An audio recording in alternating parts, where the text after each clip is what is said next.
The stock market is rallying today on good economic news. Mortgage applications now have reversed and jumped up. These are a few of the articles I'm going to go over today in Real Estate Daily. Welcome, everyone. My name is Troy, and every day we go over the latest news in real estate, the housing and mortgage market. Before I jump into these articles, do me a favor, helps my channel, hit that subscribe button. We also are on several different other social media platforms like Instagram, TikTok, Facebook. Check us out there. We have quite a lot of different things about homes, about how to look at homes, how to purchase a home, all the different aspects of real estate. Now let's jump right into it. CNBC article, and this is something that I've been saying now for about the last 2 weeks. I saw a reversal. People were very negative at the very end of June or in the middle of June through the middle of July, but things have changed a lot. Sentiment, buyers' mentality have changed, and now we're starting to see this. Now, the majority of charts that we look at are all backwards looking. So when we look backwards, what happened today is not what these articles are about. It happened in the past. So it says mortgage applications inch up for the first time in 5 weeks. Last week we saw it jump up. This is a very, very bullish for real estate. Now, I'm not one of those maxis that continually think that we're going to have these great times in real estate, but I do feel that it's the great revival of becoming a homeowner, and the younger and younger millennials are figuring that out, and the older Gen Zs are figuring that out. Next article. It says Fed inflation promises are simply not credible.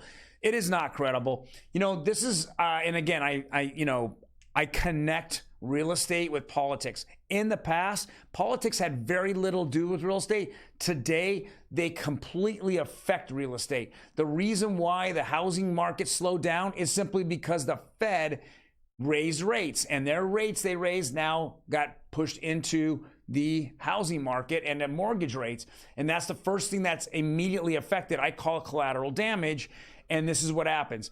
Now, it doesn't make any sense what the Fed said in their post news conference after they raised rates 0.75 or 75 bips.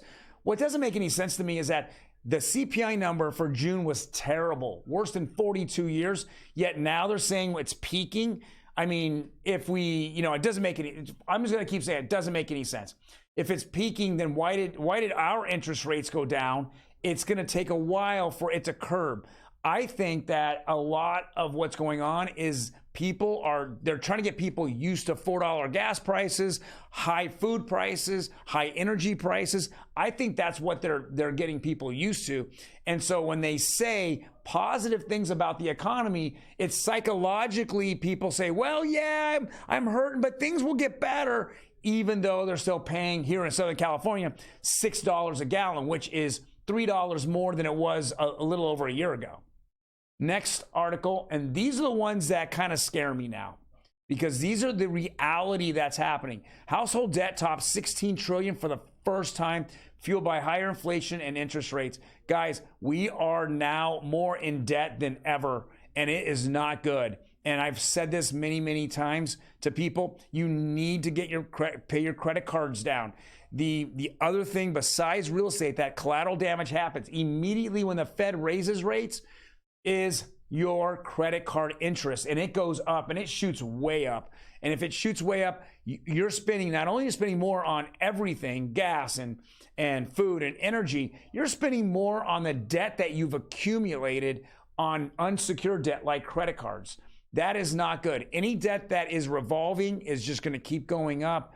Please, you have to go and attack that debt. That's more important.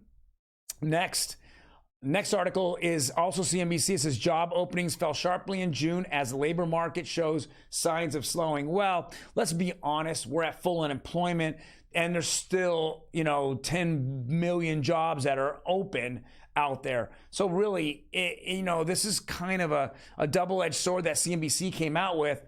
Any economic or economists that are out there that I follow, they're saying, hey, even if we ticked up 1% in unemployment, it wouldn't really even change anything. I mean, it isn't that the jobs are not available. In a traditional recession or in a times when unemployment goes up, it's because there's no jobs. There's too many jobs out there. There's not enough people who want to work them. That is more the issue. We don't see jobs being an issue. But if you really think about it, you connect the dot. If everyone's working and there's full unemployment, well, everyone's making money. And if they're making money, wages typically go up. And if wages go up, you spend money. And spend money is inflation. So if you listen to Powell anytime in the last 6 months, he's here to crush job creation. That's his job. But it just isn't going to happen anytime soon.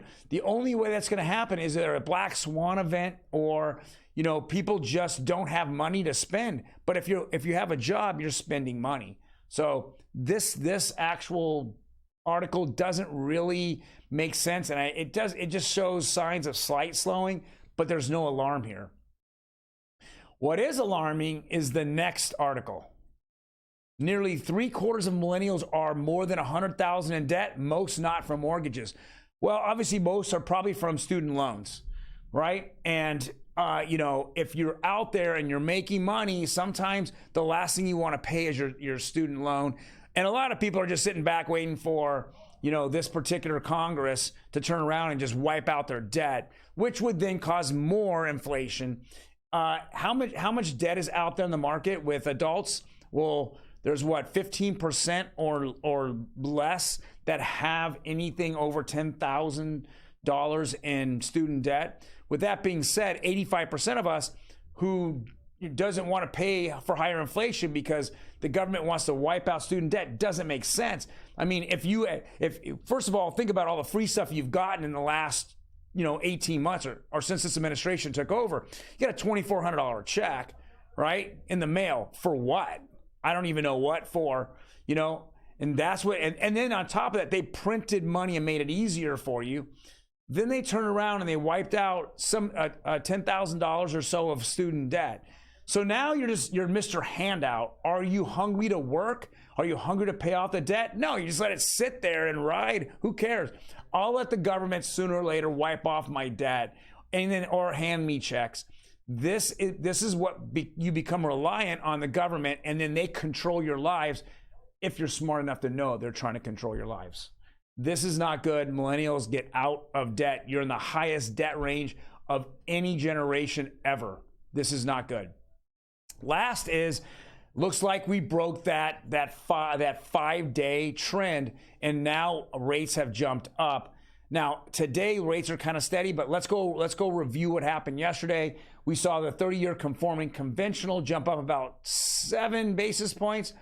We saw a little bit of jump here on the 15-year conforming, but the 30-year jumbo, which was down for 1 day under 5, now jumped over 5. It took a big jump here at 16 or 17 basis points, and the FHA took 11 basis point jump up. This is why it's really important when you go out and find a house that you have a very smart loan officer behind you.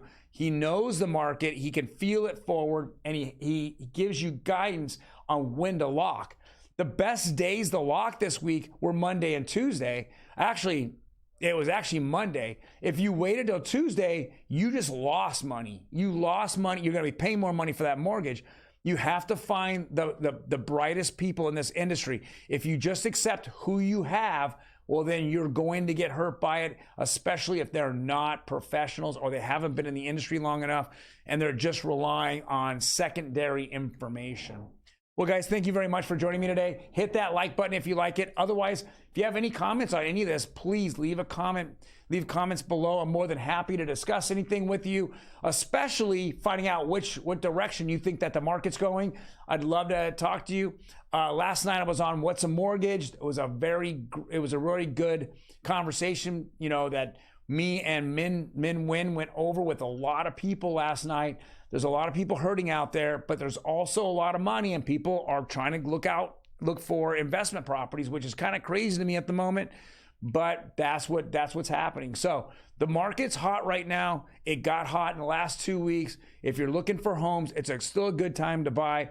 Let's keep these rates where they're at, and I think that we'll continue to see it going forward. You guys have a good day, and I will see you tomorrow on Thursday.